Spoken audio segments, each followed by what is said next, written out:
Good morning সবাইকে। তো আমি তো কালকে রাতে আগরতলা আসি, তো আজকে সকালবেলা থেকে সে একই ডিউটি যেগুলো মহিলাদের করতেই হয়, শরীর ভালো থাকলেও না থাকলেও করতেই লাগে, রান্না বান্না। তা আমি এই যে এখানে রান্না বসিয়ে দিলাম।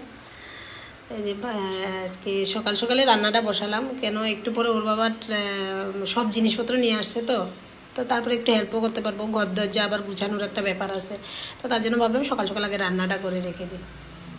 রান্না করি করি আবার ফট করে মনে পড়ে লামডিংয়ের কথাটা, এই সময় কি করতাম, কি রান্নাবান্না করতাম বা কী নিয়ে ব্যস্ত থাকতাম, এই জিনিসগুলো আর কি আর করবো, মন খারাপ নিয়ে হলেও কাজ করতে হবে। তো কালকে আমি আসার সময় শুধু টিভি আর প্লে বটনটাই নিয়ে আসি, আর কিছু আনতে পারিনি। আর আনবো কীভাবে ট্রেনের মধ্যে, তার মধ্যে সঙ্গে দু বাচ্চা আছে, তার মধ্যে না তুমি ট্রাকে নিয়ে আসো।